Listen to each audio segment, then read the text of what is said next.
Hi guys, এবছরের সেরা বৃষ্টি, ঝুম বৃষ্টি পড়ছে। এখন বাজে রাত 11টা প্লাস।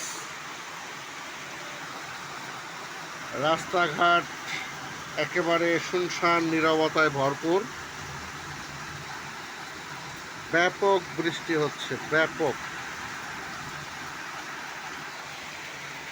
ভাষায় প্রকাশ করার মতো নয়। এই বৃষ্টিতে যদি কারো ঘুম ভালো না হয়, সেজন্য ডাক্তার দায়ী নয়। ওই যে একটি গাড়ি যাচ্ছে রাস্তা দিয়ে, আকাশ তো অন্ধকার অন্ধকার আর অন্ধকার। মাঝে মাঝে বিদ্যুৎ চমকাচ্ছে, বিদ্যুৎ নেই কোথাও। রাস্তায় দু একটা গাড়ি মাঝে মাঝে যাতায়াত করছে। বাহ বাহ বাহ!